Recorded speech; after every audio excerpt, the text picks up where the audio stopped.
I'm Marten Rabarts, Director of New Zealand International Film Festival, Whānau Mārama. Right now we're talking to Alice Furtado, the director of Sick, Sick, Sick.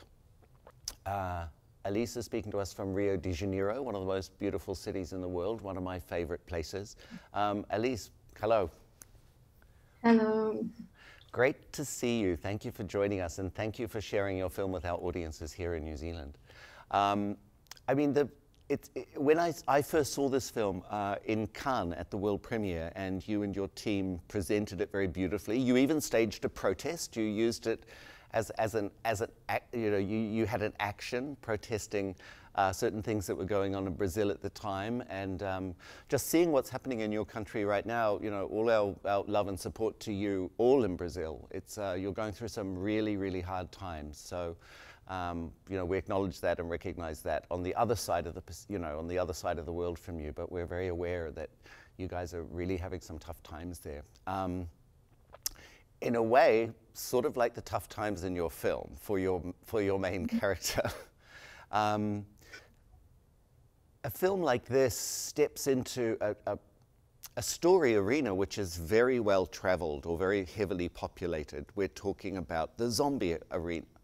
And yet you've come to this space from a very beautiful and I think very authentic and deeply rooted in a tradition, in traditions way and in fact that's why I like it so much. It was like a movie that deals with, it's a love story, it's a broken love story, it's a tragedy, and it's your main character turns to traditional religion, I suppose, let's say religion, to try and bring her love back. But you're a young filmmaker, you're based in Rio. What was the birth of this idea? What drew you to these characters, but also putting them in this particular situation? Yeah, first of all, thanks a lot for the invitation. I'm really happy to be here and showing the film in the festival. I think it's the farthest we went with the film from Brazil, maybe New Zealand. It's very amazing. And yeah, we're living some tough times here. And in the presentation of the film, we were protesting about some cuts on our educational budgets for the public education here in Brazil, where it has been one of the majorly attacked fields in this new government. And we just had our minister just fell now, so we're still living the consequences of everything, of all that, and we are in the middle of this difficult government. And so thanks for also acknowledging the situation and commenting on it, because it's important for us that everyone around the world knows that's what we are going through.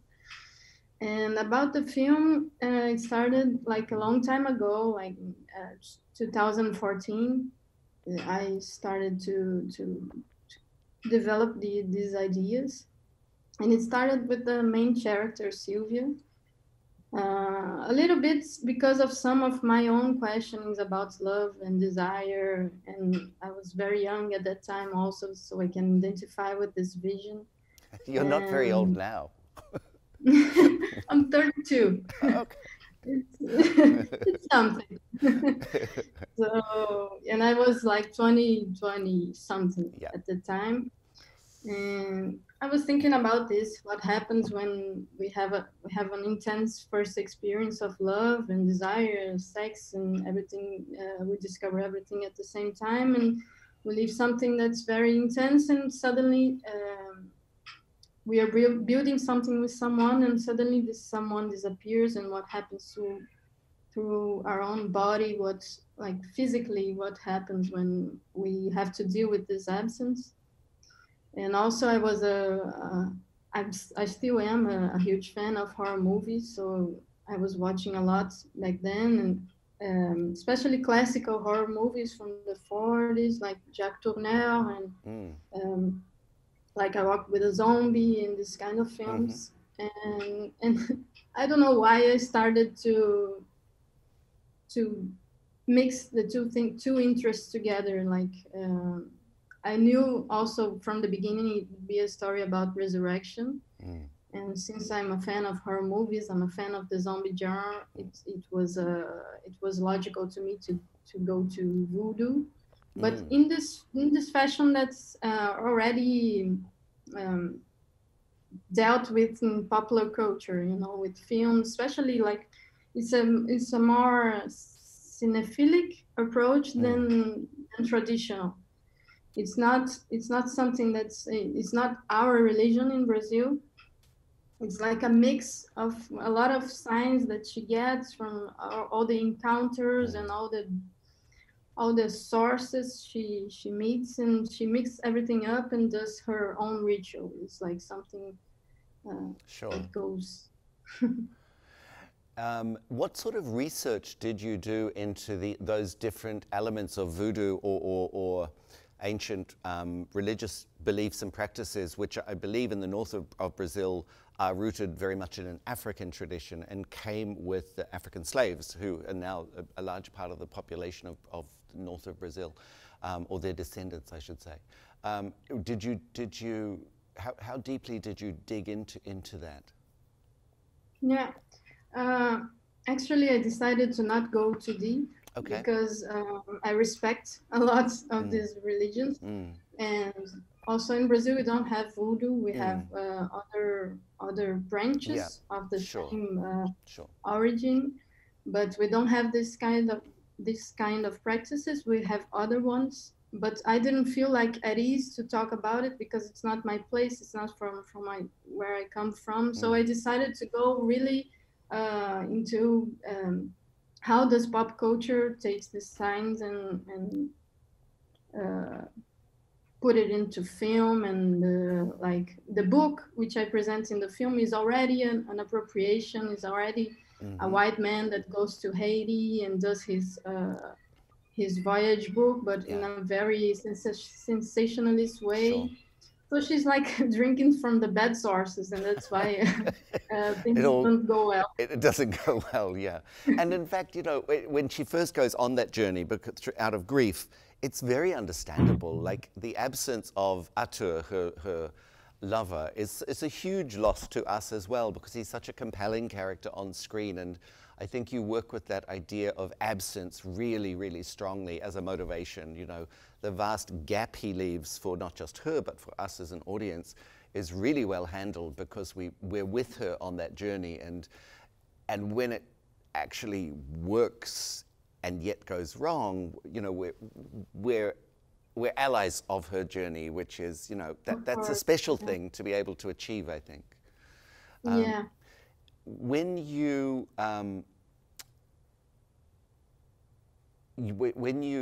cast your characters, tell us about that, because you're casting in these two beautiful young lovers, and their sweetness, their innocence, and yet they're kind of cool and modern. I mean, there's nothing sentimental about them. How was that process, and were there things that maybe your actors brought and gave to you in terms of understanding of them and their story? Yeah.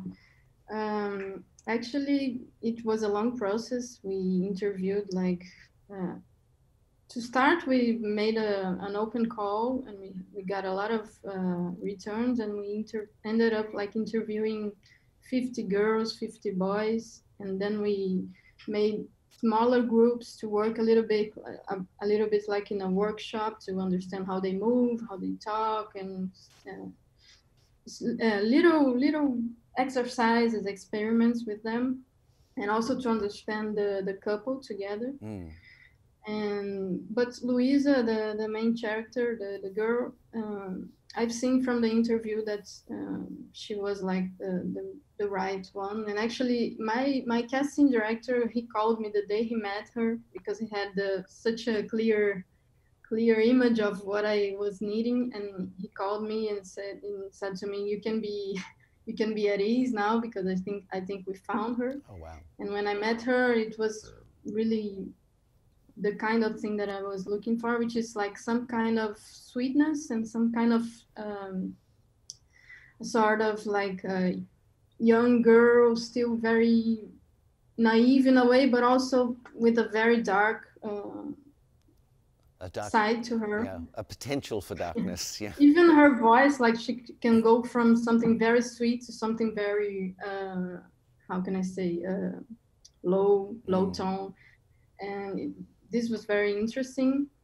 And for Arthur, also, I think I was looking for something for a guy that's brought me some sweetness also, but also some kind of depth, like someone we can see that lives a lot of things inside him, and that has a path and that has gone through things. And Juan, it was interesting because he was a father at the time already. Wow. He was a father at 16, I think.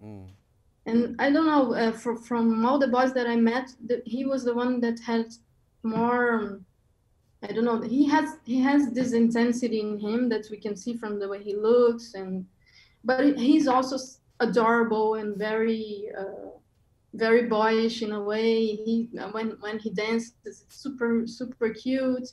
And I thought like this would be a guy that this girl would fall for, of course. And it's very funny because a lot of people like in the end of the screening say to me like, I fell in love with this boy completely. And it's something that people can very easily understand why he's so fascinating. And yeah, why she misses him so desperately is really, yes, of course. That thing is very understandable. Yes. You use your interest in sound and music is really clear through the film as well.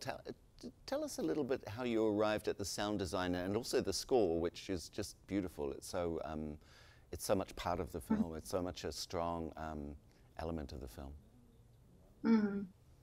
Yeah, I already had a lot of these ideas already in the scripts. Like when I started to imagine the film, it was already there, the atmosphere of the sound and where I wanted the music to go. And at some point, I just understood that we have to also move through music, and also not only through scenes and through dialogue, and like it's the music also that has this part of making the narrative go forward. Drives it forward, So it was a very difficult task, but I already had a collaboration with this composer from previous works, a short film and an installation that we did together. And I understood where he could go, like with his music. And so it was very intense work because it's a narrative layer of the film, like the music. Absolutely, yeah. Like it's the third main character almost, yeah.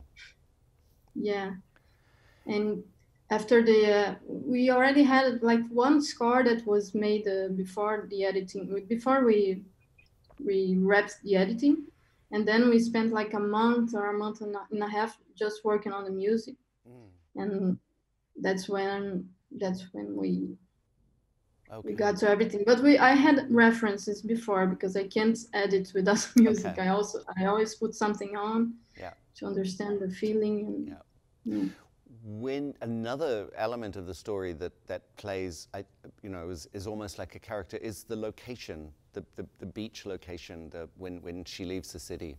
Is that a place that you knew, or did you search that out? Did you have a particular kind of atmosphere in mind? Because it's sort of part of the world and yet just beyond the edge of the world somehow it feels when we arrive in that place in the film. Is that something you know well? Yeah. Yeah, it's a landscape that's very familiar to me. It's in the south of Rio. Actually, I went to, when I was a kid, I went a few times to an island that's close to the place where we shot, but we shot in the continent because it's impossible to shoot in an island. But we found this place that looks very rough and very wild, so it was a good place to. Yeah, the location sort of gives the character permission to behave in ways that that she might not if it was a more formal, civilized part of the world. Yeah, of course. Yeah. And it also reflects her state of mind also. Very much so, yeah. I mean, her state of mind is interesting. It feels, I mean, what happens with grief is there is a sort of shift, I think, in terms of how you perceive the world. It's almost like a fever dream, a delirium. And in her case, you feel that very much. You're never quite sure what's real, what's not. Like when she goes to visit Arthur's brother, right? Who's with... Sister. Yeah, a trans sister. Yes, sorry, trans sister.